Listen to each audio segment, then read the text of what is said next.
E que a gente rezasse com uma das poesias de Santa Teresa. Estou usando aqui o ambão, com todo respeito à mesa da palavra, mas sobretudo hoje nós queremos usar o ambão porque é festa da Baluarte e palavras assim tão ungidas, eu penso que são dignas de serem proclamadas do ambão da palavra. É a poesia número 18 das obras completas. A cruz. Gostosa quietação da minha vida, sê bem-vinda, cruz querida. Ó bandeira que amparaste o fraco e o fizeste forte, ó vida da nossa morte, quão bem a ressuscitaste. O leão de Judá domaste, pois por ti perdeu a vida, sê bem-vinda, cruz querida. Quem não te ama vive atado e da liberdade alheio. Quem te abraça sem receio não toma caminho errado. Ó ditoso o teu reinado, onde o mal não tem cabida, sê bem-vinda, cruz querida. Do cativeiro do inferno, ó cruz, foste a liberdade. Aos males da humanidade deste o remédio mais terno. Deu-nos por ti, Deus eterno, alegria sem medida. Sê bem-vinda, cruz querida. Para Santa Teresa, a cruz é diferente daquilo que infelizmente para muitos hoje. Santa Teresa entende a cruz como um presente e diz para ela: seja bem-vinda. Chama ela de querida, né? Cruz é querida. É interessante que essa poesia nos ajude a rezar, porque a nossa regra primeira é amar Jesus crucificado. Crucificado, amar Jesus. O amor pela cruz deve nos levar a essa dimensão espiritual de ver na cruz a beleza da salvação, a beleza de ela se tornar o sinal da nossa liberdade, né? Santa Teresa diz que ela é vida da nossa morte. Pela cruz, a morte de cada um de nós encontra a vitória por causa daquele que nela, na cruz, morre. A cruz conseguiu domar o leão de Judá. O leão de Judá que ninguém podia vencer se rendeu na cruz. A cruz doma o leão de Judá. Quem não te ama, está dizendo para a cruz, quem não te ama, quem não ama a cruz, vive atado, né, amarrado e da liberdade alheio, ou seja, é preso, é cativo aquele que não ama a cruz. E quem te abraça sem receio não toma o caminho errado. Então a cruz deve ser abraçada com liberdade, deve ser abraçada sem receio. Não podemos ter medo de abraçar a cruz. Acho que todos estão com a cruz ao peito. Todos. Queria que você pegasse, tocasse na cruz.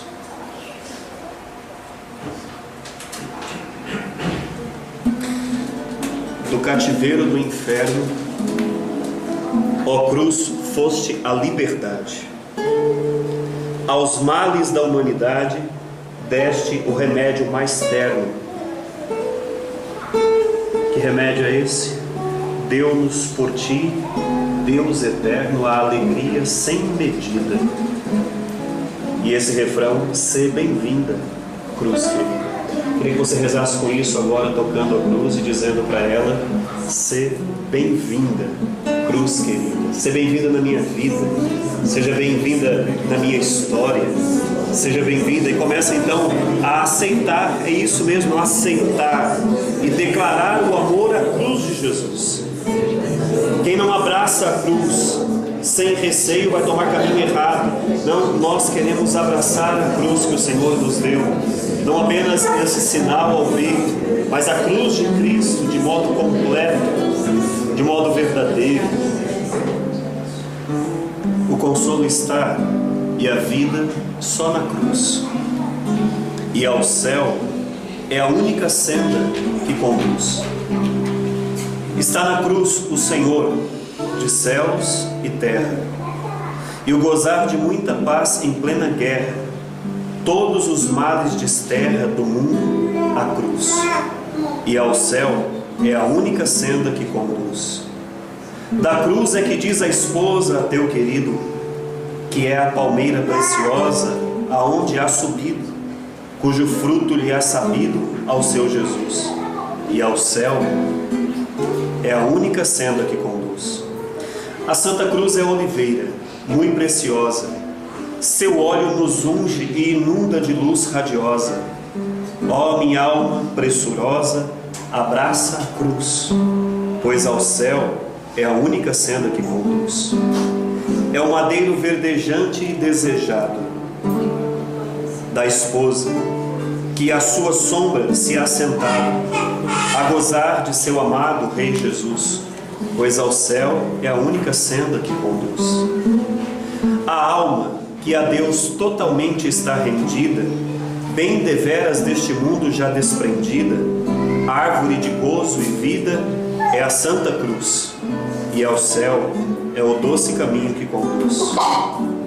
Desde que na cruz foi posto o Salvador, só na cruz se encontra glória, honra e louvor, vida e consolo na dor.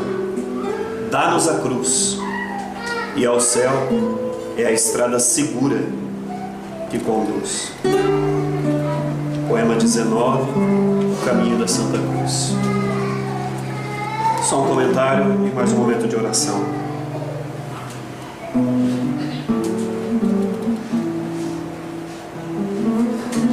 Santa Teresa diz: é o madeiro verdejante e desejado da esposa.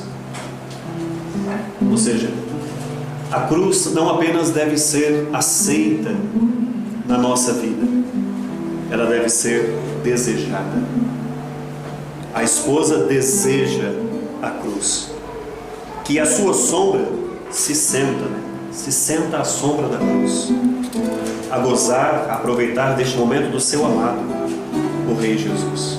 Sentar-se à sombra da cruz, quando não for possível estar nela, ao menos estar sentado à sua sombra. Quando às vezes nós somos atingidos pela sombra da cruz, nós temos a tendência de nos abalar. Mas estamos apenas na sombra. Na verdade, deveríamos estar nela. Penso que nós não podemos nos abalar quando Deus permitir que a sombra da cruz nos cubra. E que grande privilégio seria estarmos debaixo da sombra da cruz, desse madeiro verdejante que Teresa fala.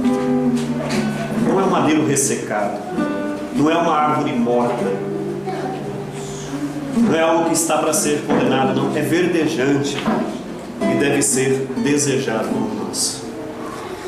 Às vezes a gente, quando está sendo visitado por alguma tribulação, nós logo recorremos aos irmãos e às intercessões para pedir: rezem por nós, rezem por mim, porque está difícil e não há nenhum problema em pedir intercessão. Mas para aqueles é preciso entender que quando a sombra da cruz ou a cruz propriamente nos visita, então esta é a hora do regozijo, porque é a hora de poder participar dos sofrimentos de Cristo. E ela termina dizendo que depois que o Salvador foi posto na cruz, então só na cruz se encontra a glória. Aonde que está a glória da comunidade Kenosis? E Santa Teresa ensina: está na cruz. Nela, na cruz, está a glória, a honra, o louvor, a vida e o consolo na dor. E termina dizendo: dá-nos a cruz. Não é tira de nós a cruz, afasta de mim essa cruz. Não, dai-nos a cruz. Eu convido vocês a pedirem para Jesus. Se você tiver a ousadia e a coragem, pedir para Jesus: marca a minha vida, Senhor, com a tua cruz. Não apenas o meu peito, mas marca a minha vida com a cruz. Paulo disse isso sem nenhum problema. Disse: eu trago em mim as marcas da paixão. Completo na minha carne aquilo que faltou. Ser marcado pela cruz, ser reconhecido pela cruz de Cristo. Convido você a fazer esse gesto de amor, um gesto de amor de dizer: Senhor, eis-me aqui, marca-me, Senhor, com a tua cruz, como o Senhor desejar. Eu não estou pedindo tribulações, eu não estou pedindo sofrimento, eu estou apenas pedindo ao Senhor: dá-me os teus sinais, Senhor. E o Senhor sabe que na cruz está também a glória, na cruz está o consolo, na cruz está a vida, na cruz está a honra, na cruz está o louvor.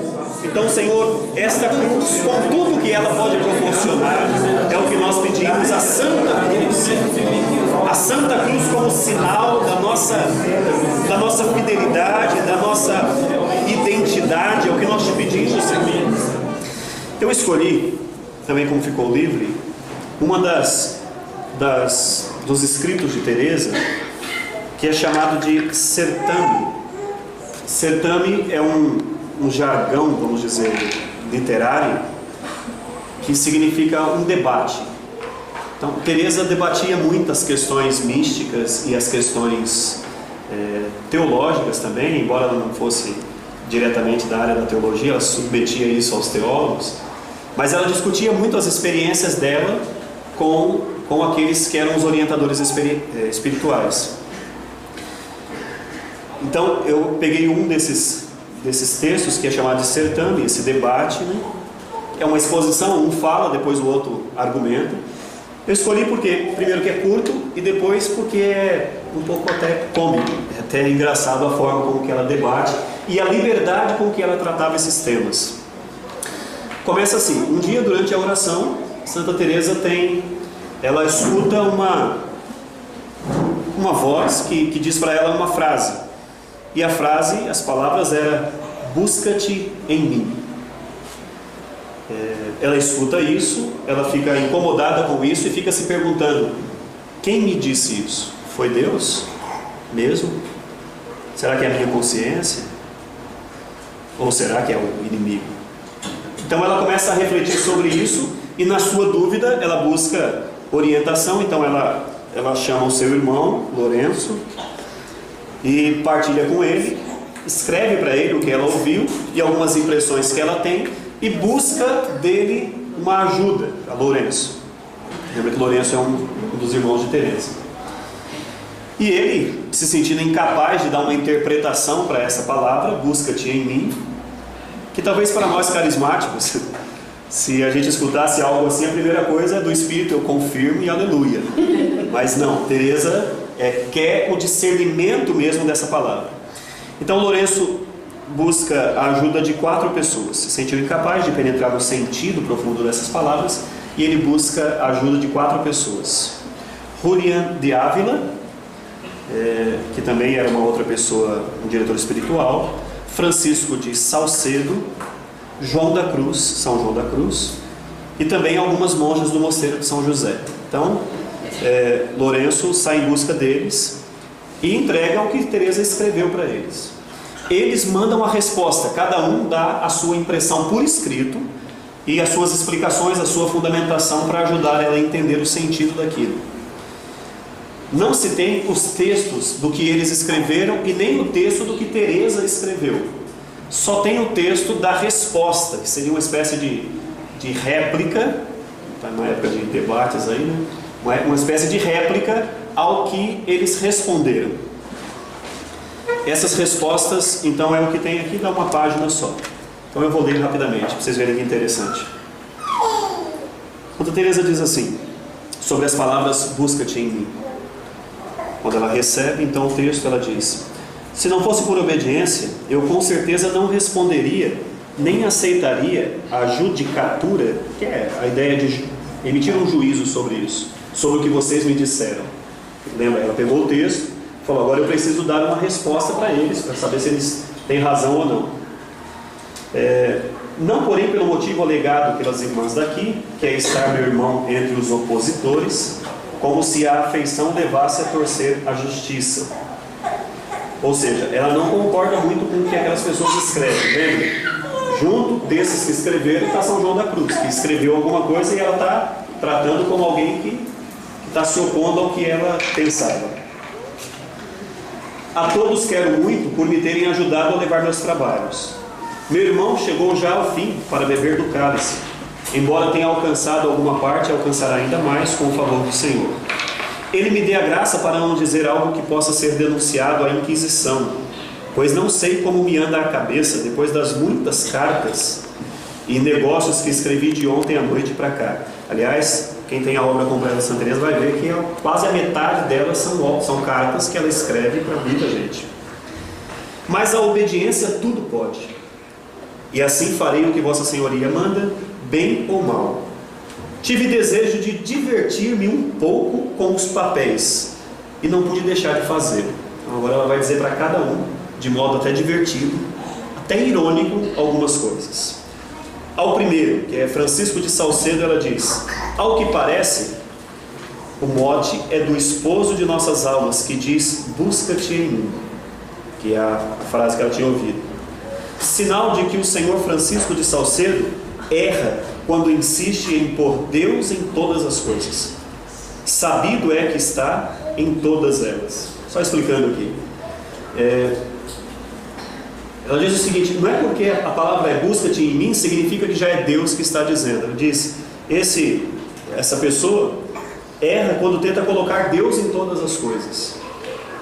Ela diz, pelo seguinte fato: porque Deus já está em todas elas. Você não precisa ficar gastando tempo dizendo que Ele está nisso. Também fala muito de entendimento e de união. Trata de dois assuntos: entendimento e de união. Já se sabe que na união o entendimento não atua. Para uma alma que está unida, o nosso intelecto não trabalha mais. Se não atua, pois como há de buscar? Para nós que vamos estar no Em Busca do Amado, isso aqui é fundamental. Vou pular algumas coisas. E o pior de tudo é que, se não se desdiz, terei de denunciá-lo à Inquisição, que está perto. Porque depois de encher todo o papel dizendo: isso se diz de São Paulo e do Espírito Santo, ele afirma ter assinado tolices. Emende-se logo, senão o senhor vai ver o que vai te acontecer. Essa é a forma como ela responde em Francisco de Salcedo. Ela pegava bem leve, né? Do padre Julián de Ávila. Começou bem e acabou mal. E por isso não merece elogio. Porque não se lhe pede que diga como se junta a luz incriada e criada, que é a dimensão, como a gente não sabe o que ela escreveu e o que ele escreveu. Eu estou supondo o seguinte, que ele deve ter tentado explicar que essa união se dá entre a alma, que é criada, e Deus, que é incriado. Então ela diz: porque não se lhe pede que diga como se junta a luz incriada e criada, e sim que nos busquemos em Deus. Nem lhe perguntamos o que sente uma alma quando está tão unida com o seu Criador.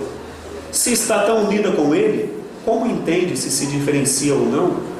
Pois ali, penso eu, não há entendimento para essas disputas, porque se houvesse, bem se poderia entender a diferença que há entre o Criador e a criatura.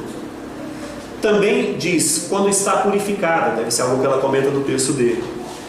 Creio que não bastam aqui virtudes nem purificações, porque é coisa sobrenatural dada por Deus a quem Ele quer.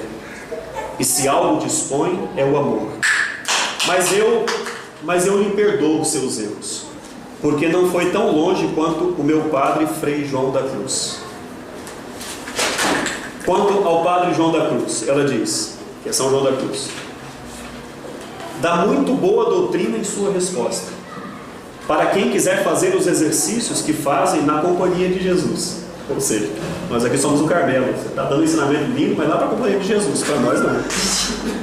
Não para o nosso propósito.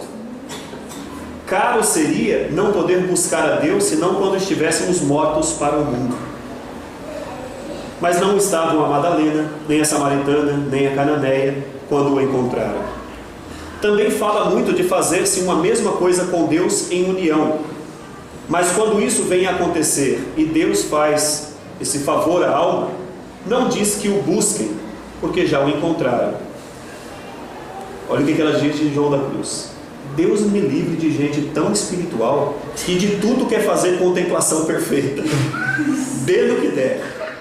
Contudo, lhe agradecemos de nos ter dado tão bem a entender o que nós não perguntamos. Por isso é sempre bom falar de Deus. De onde não pensamos, nos vem o proveito. E para o último, o irmão dela, Lourenço, ela diz: o mesmo aconteceu ao senhor Lourenço de Cepeda, a quem agradecemos muito suas estrofes e respostas. Disse mais do que entende. Mas pela recreação que nos deu com elas, perdoamos-lhe a pouca humildade em meter-se em coisas tão subidas, como diz a sua resposta, e pelo bom conselho que dá, sem que lhe tenha sido pedido. E tenha oração de quietude, como se estivesse em seu poder. E ela termina dizendo assim: mande Vossa Senhoria, Vossa Senhoria Deus, manda ao Senhor que vocês se emendem, que eu me emendarei em não me parecer pouco humilde, como meu irmão. Todos esses senhores são tão divinos que perderam por carta a mais, escreveram coisas desnecessárias. Deus não dirá a quem alcança o favor de ter a alma unida com Ele que o busque, pois já o possui.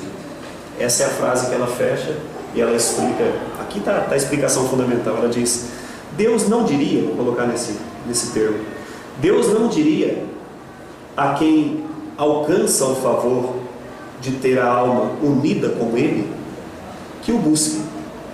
Deus não vai chegar para você que já está unido e diz: busca-te em mim. Por quê? Porque você já está unido. Lembra que a questão era: busca-te em mim. E ela mandou essa pergunta. Foi Deus que falou? Então pode ter sido Deus, ou pode não ter sido. A resposta dela deixa duas possibilidades. Se Deus foi quem disse: busca-te em mim, ela queria ouvir, ela queria então chegar a essa conclusão: é porque eu ainda não o encontrei, não estou unida a Ele. Mas se eu estou unida a Ele, Ele jamais me diria: busca-te em mim, porque já estamos um no outro. Eu só queria ouvir isso de vocês, mas vocês escreveram demais. Beijo as vossas mãos, muitas vezes pelo favor que me fez com sua carta. Para não cansar mais a vocês com seus desatinos, eu paro de escrever agora. Daí ela assim. Esse verso eu não vou ler todo, mas esse busca-te a mim, ela fez uma poesia sobre ele. Alma, buscar-te-ás em mim, e a mim buscar-me-ás em ti. De tal sorte pôde o amor, alma, em mim te retratar, que nenhum sábio pintor soubera com tal primor tua imagem estampar. Fostes por amor criada, bonita e formosa, e assim em meu coração pintada. Se te perderes, amada, alma, buscar-te-ás em mim. Porque sei que te acharás em meu peito retratada, tão ao vivo debuxada, que em te olhando folgarás, vendo-te tão bem pintada. E se acaso não souberes em que lugar me escondi, não busques aqui e ali, mas se me encontrar quiseres, a mim buscar-me-ás em ti. Sim, porque és meu aposento, és minha casa e morada, e assim chamo no momento em que de teu pensamento encontro a porta cerrada. Busca-me em ti, não por fora, para me achares ali. Chama-me, que a qualquer hora a ti virei sem demora, e a mim buscar-me-ás em ti. É Santa Teresa. Primeira coisa que você ficar claro aqui, que eu estou mandando carta para você. Estou te respondendo, estou respondendo ele. Daqui a pouco eu ouvi umas respostas dela que se respondeu assim, passou o jogo. Hoje. Eu lembro de quando ainda estávamos na minha casa meditando, começando a cuidar de Kenos, e a gente foi proposto pelo Rogério a gente estudar o castelo interior. Foi um desafio muito grande. E eu lembro que cada vez que a gente tentava passar de moradas, eu ficava cada vez mais desesperado. Porque na minha cabeça falava, a gente não sai da primeira ainda. Foi um grande desespero para mim. E eu lembrei disso quando o Rogério me falou, eu lembrei do castelo. Falei, vou fazer um breve resumo, uma coisa bem rápida sobre o que é esse escrito dela, que dizem que é uma das maiores e melhores obras dela, que é o Castelo Interior, ou se não, Moradas. Nossa Senhora, Santa Teresa vai dizer que é uma contemplação e que não pode ser, quando fala-se do Castelo Interior, não é simplesmente uma coisa de ficar olhando por fora, como se estivesse apreciando por fora. Como assim castelo interior, sendo que o castelo já está dentro de mim? Mas ela falou que tem muitas vezes que nós estamos dentro, mas nós não estamos dentro. Estamos olhando como se nós estivéssemos aqui, mas não estivéssemos aqui, estivéssemos fora. Como se nós víssemos as coisas acontecendo, mas não com a gente. O castelo interior nos traz para dentro de nós. Para quê? Para encontrar a felicidade. E ela chama a felicidade de Deus. Ela fala, quer ser feliz, quer encontrar a felicidade? Então olhe para dentro de você. A felicidade chama-se Deus. E Deus se encontra no nosso interior, no centro do nosso interior. E aí ela fala das moradas, que não é simplesmente cômodos ou compartimentos dentro de uma casa, mas ela chama de como se fossem degraus. Então, vai dizer assim, Teresa parte da ideia de que a felicidade, que ela chama de Deus, está dentro de cada um de nós e não pode ser encontrada em nenhum outro lugar. E não é a ideia que tem de si mesmo, não é uma questão de autoconhecimento somente, mas é uma alma ou consciência com vários graus de perfeição que abriga no mais recôndito e verdadeiro ser. Como a consciência, usando a consciência, podemos entrar para dentro de nós e encontrar essa felicidade.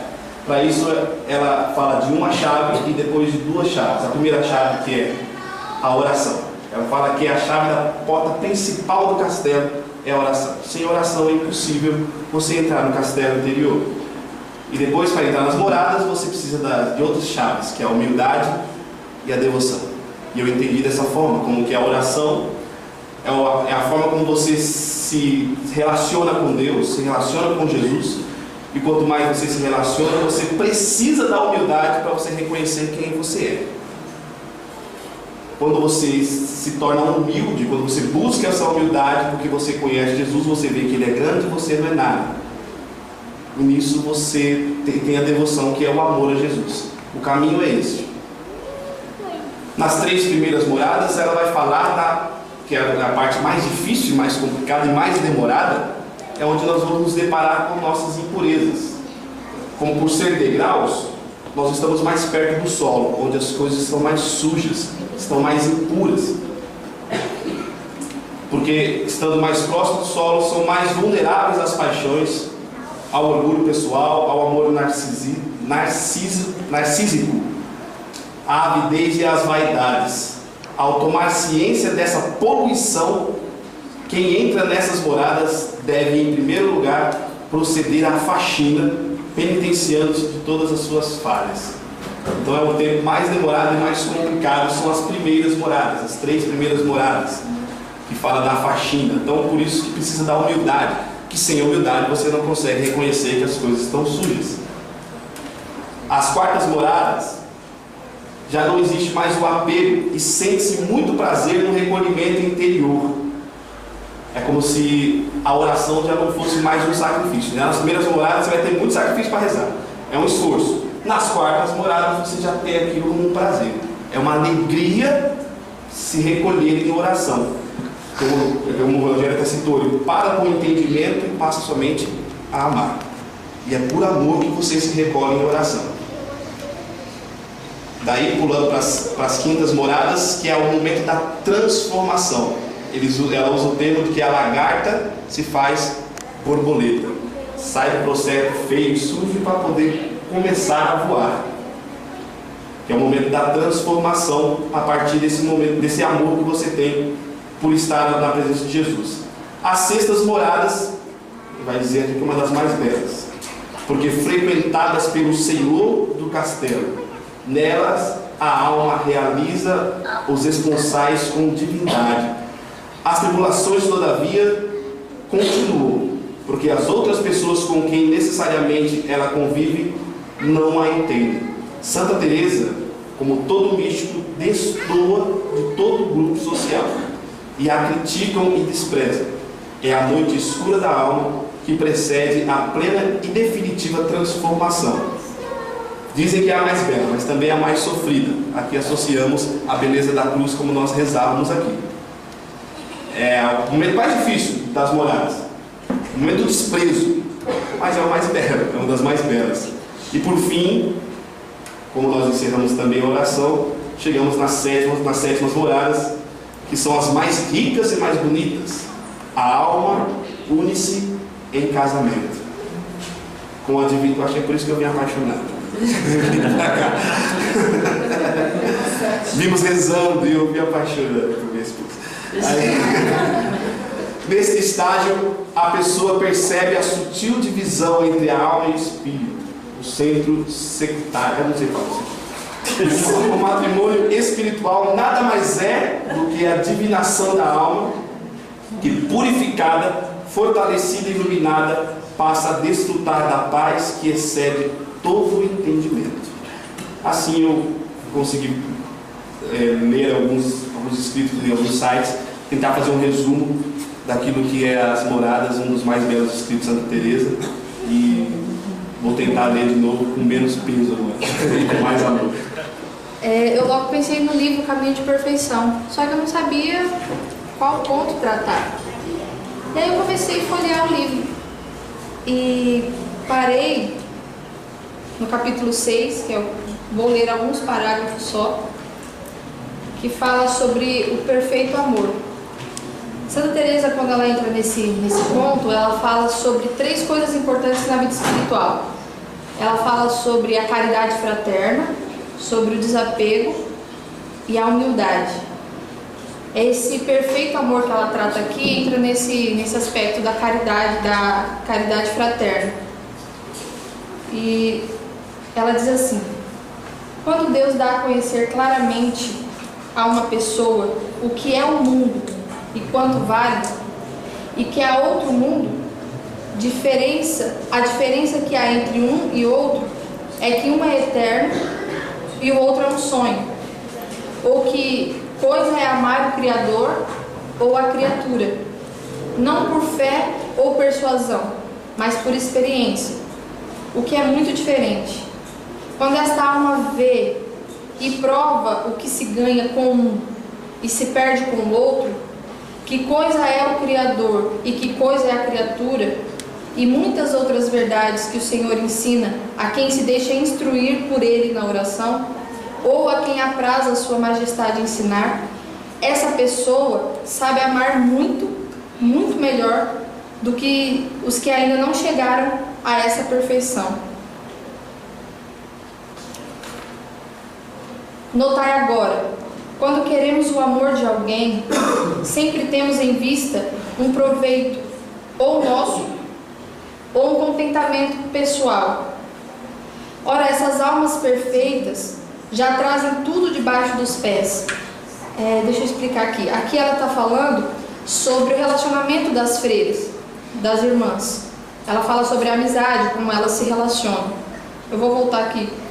Quando queremos o amor de alguém, sempre temos em vista um proveito ou o nosso contentamento pessoal.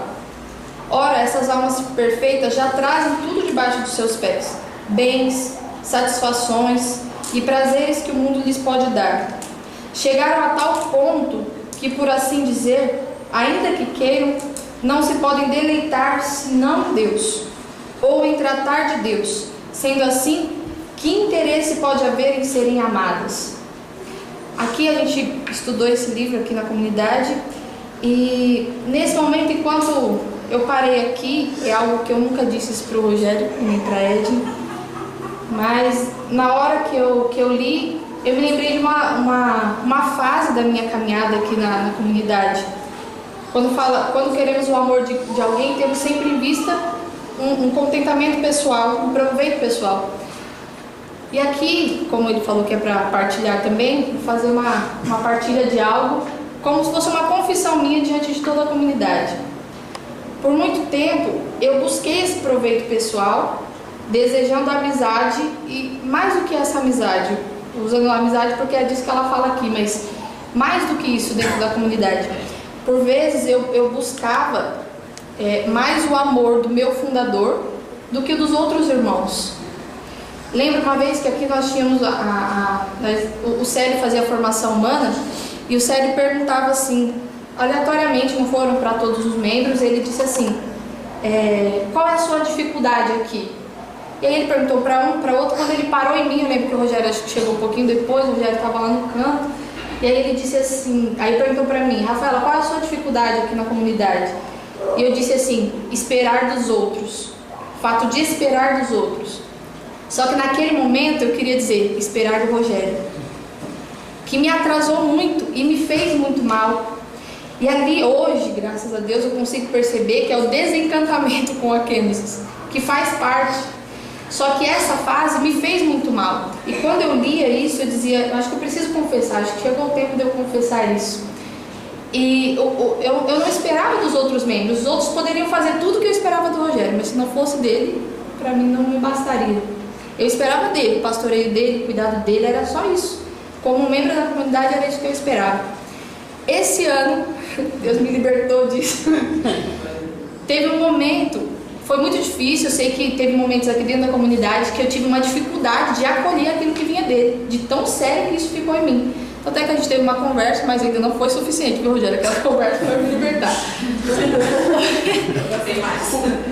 Nesse ano, no congresso da renovação, eu vi uma cena, o Rogério conversando com o Eugênio, e eu parei e fiquei olhando para os dois, e naquela hora me veio uma reflexão assim, quanto eu esperei, e eu ouvia o que eles estavam conversando, porque a gente estava na mesma mesa, e eu dizia, quanto eu esperei esse tipo de amor, e imediatamente me veio algo libertador assim, no meu coração, e ali eu já partilhei isso com algumas outras pessoas, com o Juninho também, e me veio assim, a maior prova de amor que o meu fundador pode me dar é ele viver o carisma onde quer que ele esteja.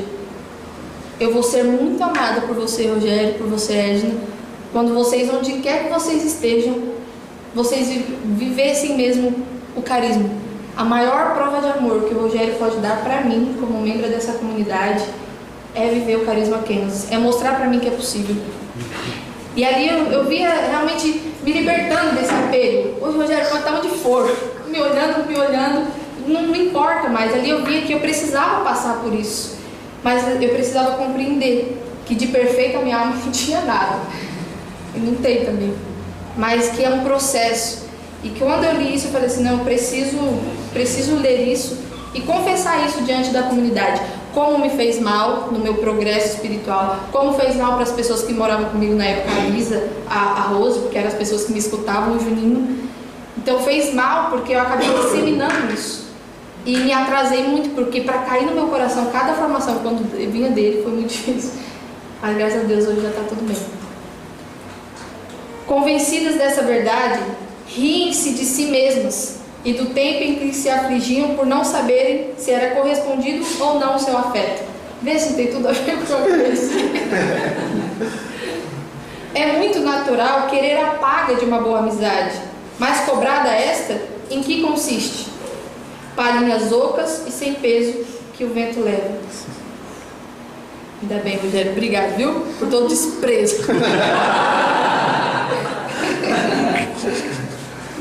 E mesmo quando muitos nos tenham querido, que é isto que nos resta?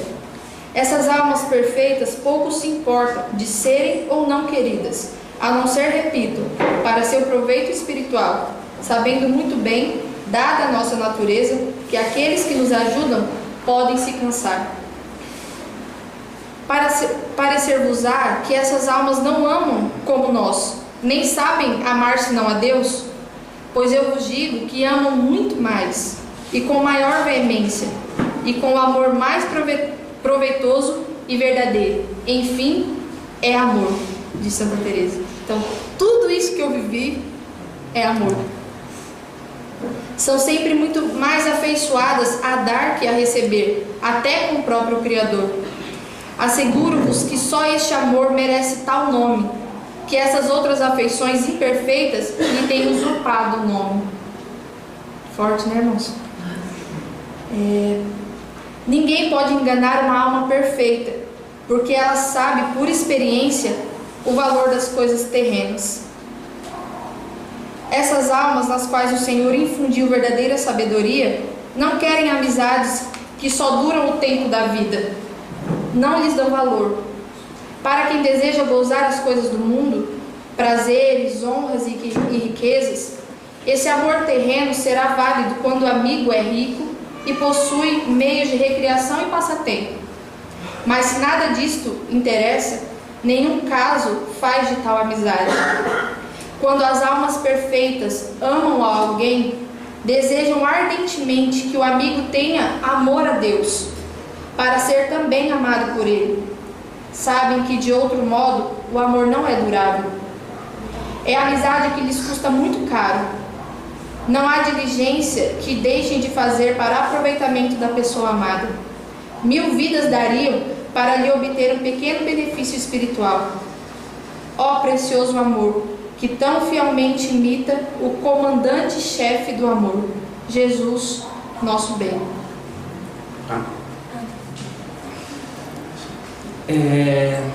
Também um pouco parecido com a Rafa, quando o Rogério nos pediu essa reflexão, me veio o caminho de perfeição, que nós estudamos ano passado aqui em comunidade.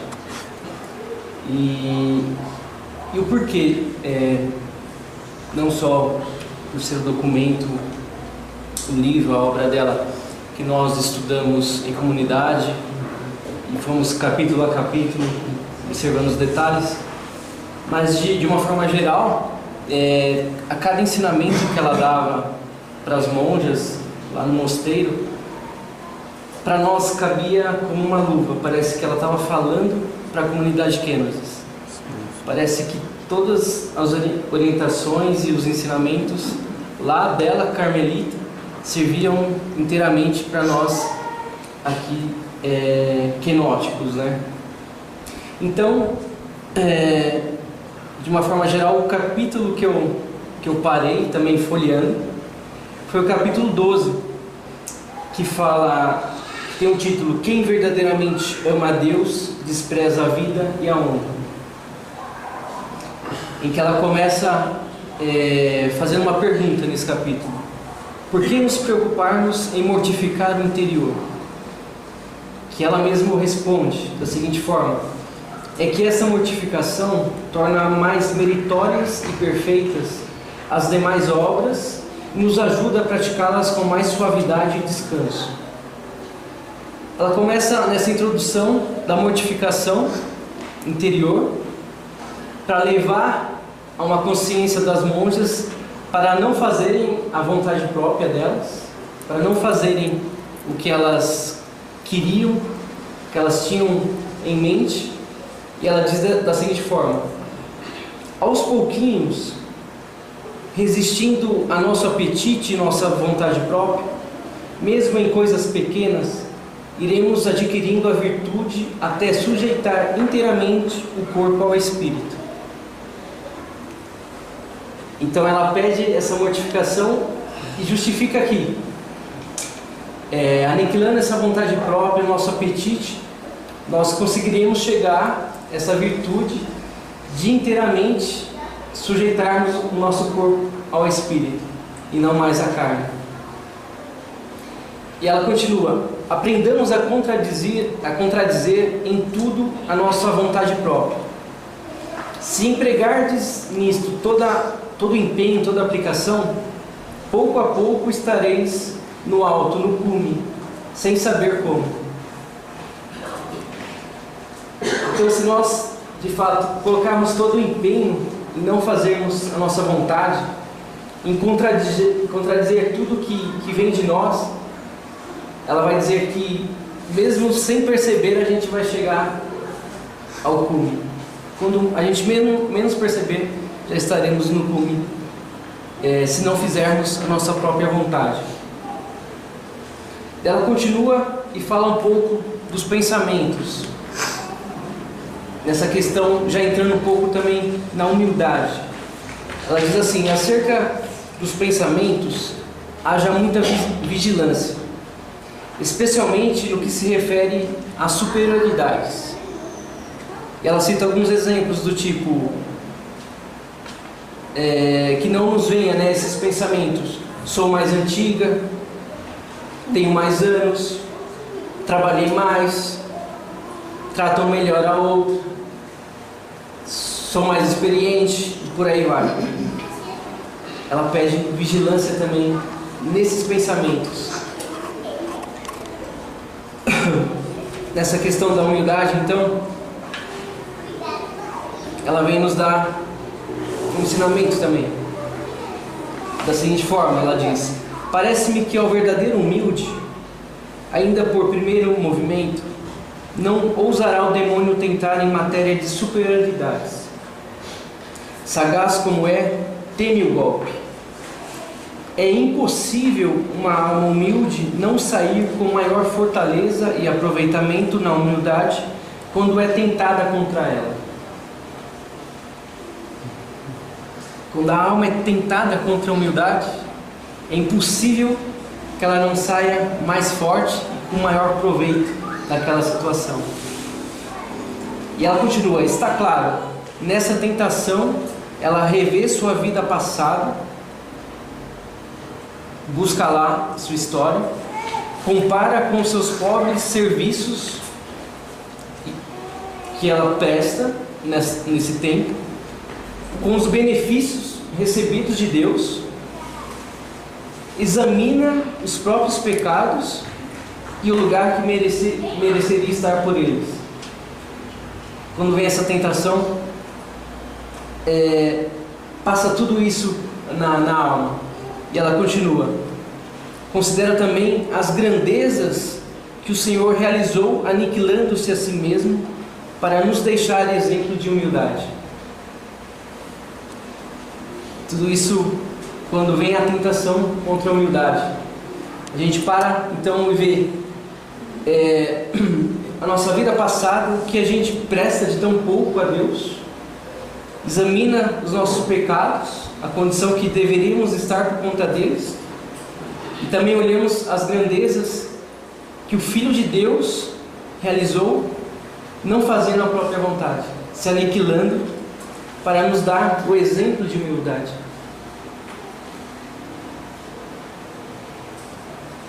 Depois ela continua para mostrar essa humildade para as monjas, dizendo a elas que elas devem dobrar a vontade naquelas coisas que as contrariam, naquilo que elas não gostam de fazer, naquilo que elas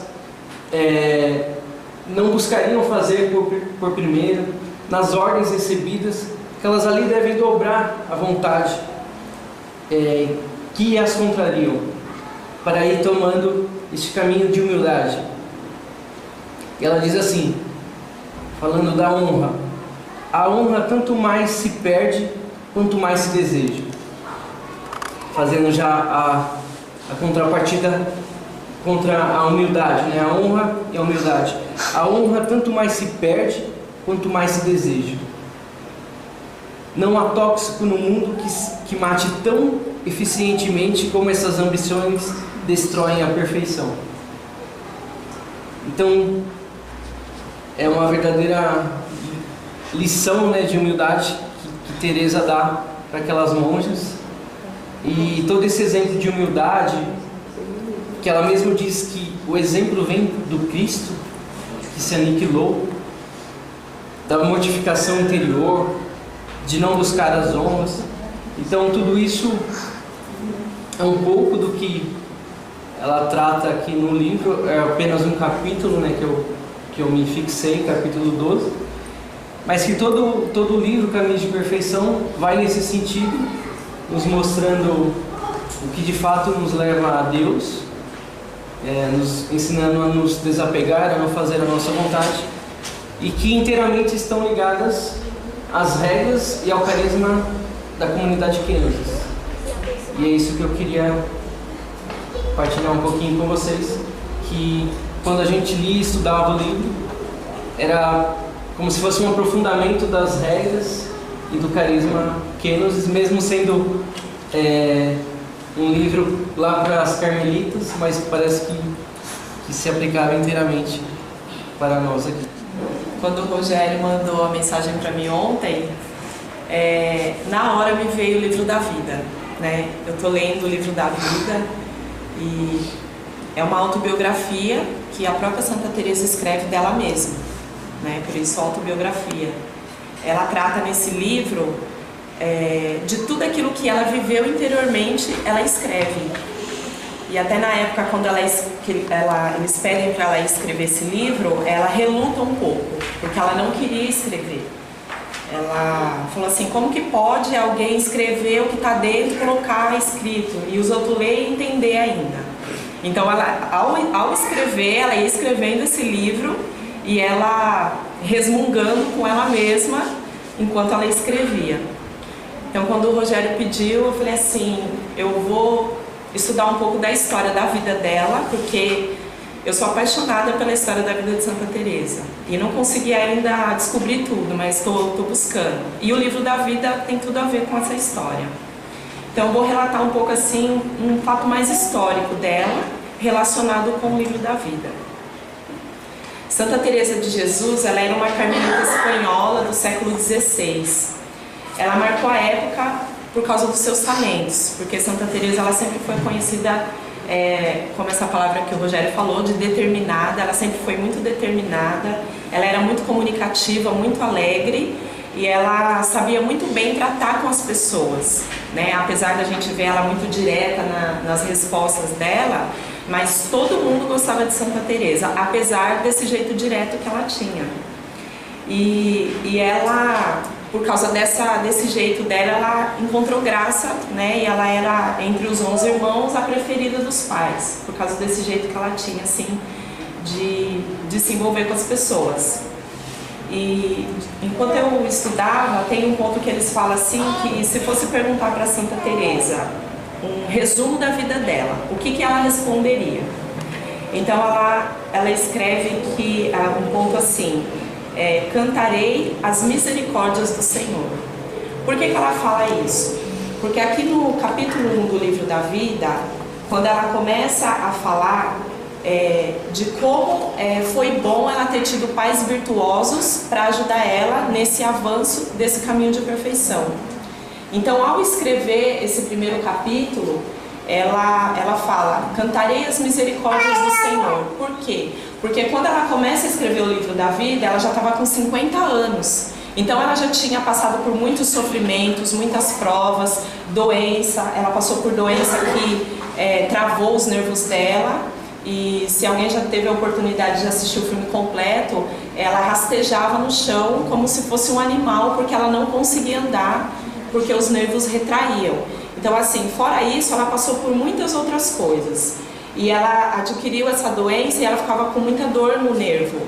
Então, quando ela começou na busca para fundar o Carmelo, ela tinha 40 anos e ela não se livrou dessa dor. Ela passou a vida inteira sentindo essas dores. E os médicos diziam para ela que se fosse para atribuir algo assim muito ruim de dor, essa dor era a dor que uma pessoa mais sentia durante a vida. E foi a dor que ela suportou durante toda a sua vida. Então, por isso que ela fala essa frase, que ela cantaria as misericórdias do Senhor. Porque ainda ela passando por tudo isso, ela conseguia ver ali a misericórdia do Senhor. E aí, continuando um pouco, né, Santa Teresa ela nasceu em 28 de março de 1515. Ela era a 12ª, né, era ela e mais 11 irmãos. E sempre muito comunicativa, né, e tudo. E desde pequena ela sentia o desejo da santidade. Por quê? De acordo, baseado com o escrito do livro da vida, ela recebia da mãe dela muito incentivo à leitura. A mãe dela era muito culta, gostava muito de ler e incentivava ela também a leitura. E ela começou a estudar o livro dos santos, né? E quando ela começou a ler, ver tudo que acontecia com a vida dos santos, brotou em Santa Teresa um desejo muito grande de morrer por Jesus.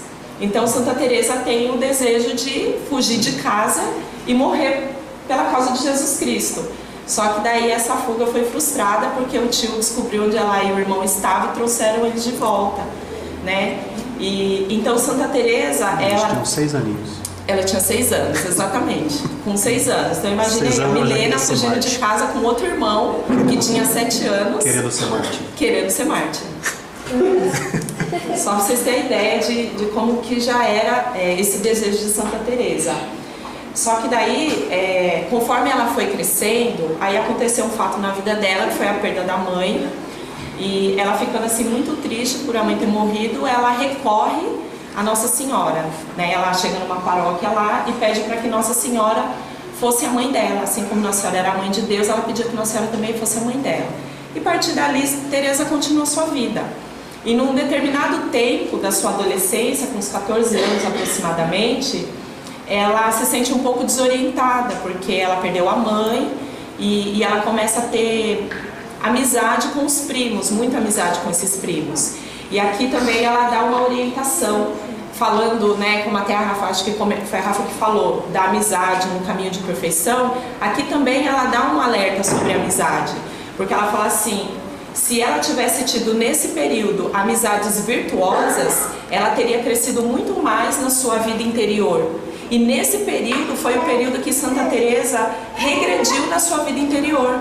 Por quê? Como ela tinha muita amizade com os primos incentivou ela a uma vaidade, por ela ser muito bonita e viver numa sociedade assim onde as mulheres se vestiam bem, porque ela era de uma família que tinha uma boa condição financeira. Então ela começa a se vestir bem, a viver muita vaidade, pintura, bons vestidos, né? Aqueles vestidos bem formosos e tudo. E ela também tem um relacionamento com uma prima, né? Que é parente dela, e que essa prima começou a fazer mal para ela, porque era mais velha do que ela e começou a incentivar ela também nesse tipo de futilidade, ela chama.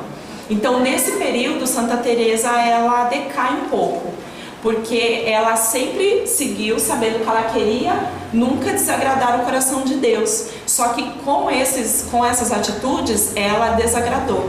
E ela até fala que, aqui nesses primeiros capítulos, que como ela foi má com Deus, como ela foi muito ruim com Deus. Ela falou assim: se eu tivesse usado toda a esperteza que eu tinha para avançar no meu caminho de santidade, eu teria evoluído muito mais rápido do que a esperteza que eu tinha, eu usei para as coisas más. Porque para ela, essa vida de futilidade já era o excesso da maldade, né? E hoje em dia, para nós, essa vida de futilidade, de demasiadamente vaidade, não é nada, eu não vou para o inferno por causa disso. Só que para Santa Teresa, como ela era muito exigente com ela mesma, então isso para ela já era demais, né? Então ela segue nesse caminho. E no capítulo 2, aí ela continua falando sobre essa tristeza de ter tido alguém que a fez regredir na vida espiritual. Então, trazendo para nós aqui da comunidade, algo que vinha enquanto eu lia e estudava, né, sobre ela, que nós pudéssemos buscar verdadeiramente amizades que nos façam crescer. Amizades que nos ajude a crescer nas virtudes. Porque depois que Santa Teresa ela foi para o Carmelo, porque como ela começou a se perder muito, então o pai dela achou melhor internar ela no colégio.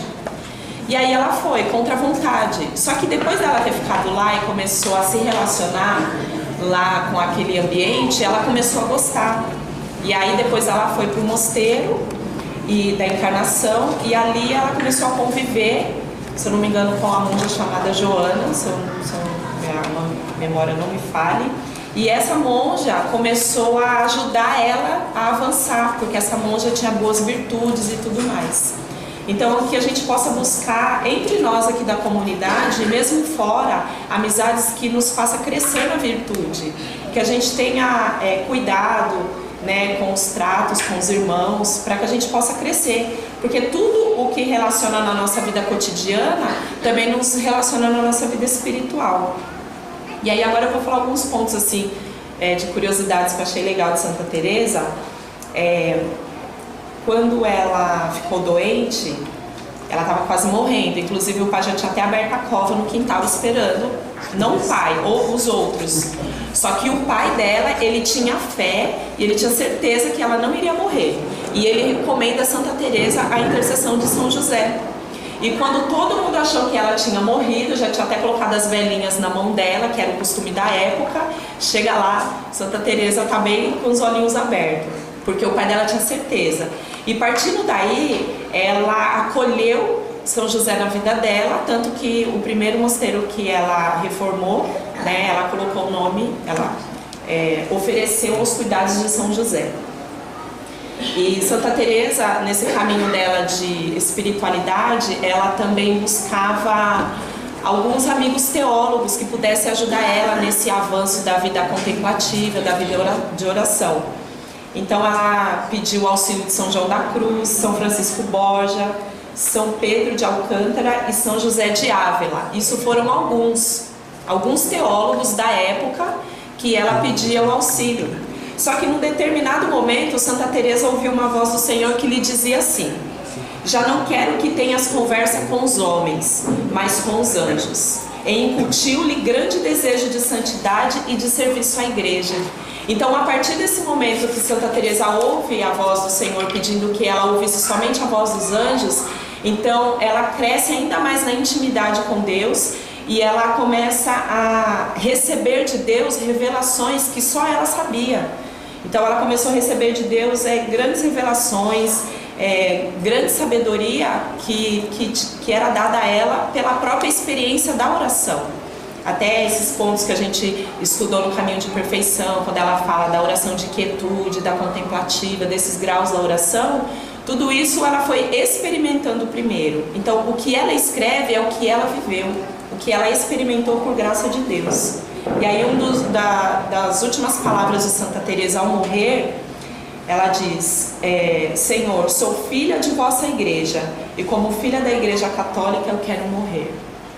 E aí quando ela estava ali no finalzinho, ela fala assim: Jesus, agora é a hora de encontrarmos face a face. E aí às 9h da noite Santa Teresa morre. Estamos na hora da morte dela. Exatamente. E assim, teve um ponto assim das discussões que ela ia tendo com os irmãos da época, né? E como ela era uma pessoa muito alegre, muito, né, comunicativa, ela pega e fala assim para o Frei João, porque Frei João ele pinta um quadro dela. E aí ela olha para Frei João e fala assim: Deus te perdoe, Frei João, que pintastes tão feia e enrugada. Era simpática e afável com o trato a todos. Então o Frei vai lá, pinta o quadro dela e ela fala para ele: Deus te perdoe, Frei João, de ter me pintado tão feia e enrugada. Eu achei maravilhoso, falei, bem a cara dela esse daqui, né? E aí um dia chegaram para Santa Teresa e disseram assim: Madre, dizem que sois bonita, inteligente e santa. E a senhora, o que dizes? Aí ela fala assim: bonita, vê-se bem. Inteligente, penso que não fui tonta. E santa, aí veremos que Deus o queira. Então aí é com Deus, aí é Ele que decide, né? Então esses eram alguns comentários assim. A humildade é a verdade. A humildade é a verdade, né? E assim, para já finalizar, Santa Teresa deixou-nos preciosos livros espirituais, né? Aí dentre deles o livro da vida, que é esse que eu estou comentando com vocês, o Caminho de Perfeição, que é o que a Rafa e o Marquinhos partilhou, Moradas ou Castelo Interior, que foi o que o Julinho partilhou no início, Livro das Fundações, Poesias, Exclamações e mais de 500 cartas, que foi alguma da carta que o Rogério fez no início. E seus conteúdos sempre foram muito profundos, tão profundos que a igreja a declarou doutora da igreja.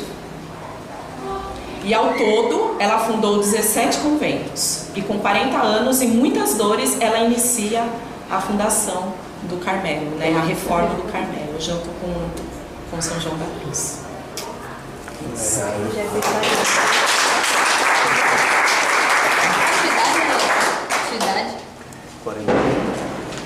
Eu queria só comentar uma frase dela que eu achei muito boa também.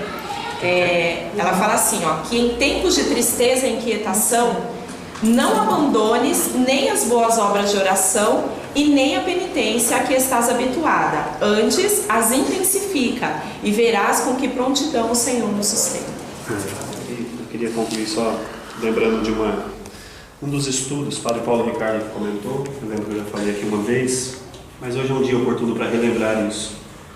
Um dos estudos que estão sendo feitos pelos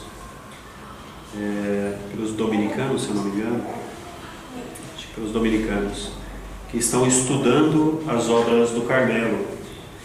Então, nenhum desses estudos, que conta também com alguma coisa de estudos arqueológicos, fala da experiência da transverberação que Santa Teresa teve, né?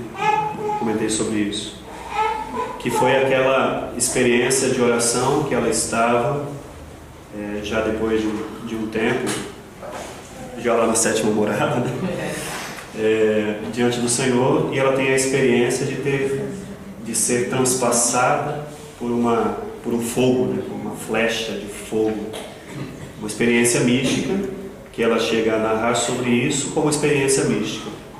Mas depois, nas provas, porque guardaram o corpo dela, e em um estudo do coração dela, foi detectado que o coração dela tinha uma cicatriz, que era uma espécie de uma cirurgia feita no fogo, uma espécie de cauterização, né? Que é a experiência da transverberação, que é quando a alma tem uma experiência mística, mas que ficam marcas no próprio corpo. Então fica provado que ela teve essa experiência mística que deixou marcas nela. Na oração das laudes hoje de manhã, lembrava, nos 2 primeiros versos, lembrava 2 experiências. Uma que a Mônica lembrou aqui de quando criança, e lembrava essa experiência também. O hino dizia assim, o hino das laudes: deixando teus pais, Teresa, quiseste aos mouros pregar, que foi essa ideia dela querer sair pregando aos mouros, que era um grupo, uma população, um outro povo, que aqueles que iam para lá acabavam sendo mártires. Então, deixando teus pais, Teresa, quiseste aos mouros pregar, trazê-los todos ao Cristo, ou teu sangue derramar. E o segundo verso: pena, porém, mais suave o esposo a ti reservou, tombares de amor ferida ao dardo que te enviou. Essa experiência da transverberação. E os 2 últimos versos: acende, pois, nossas almas na chama do amor eterno, jamais vejamos do inferno o fogo devorador. Louvamos contigo ao Filho, que ao Trino Deus nos conduz. Ele é o Jesus de Teresa, tu, Teresa de Jesus. Muito bem.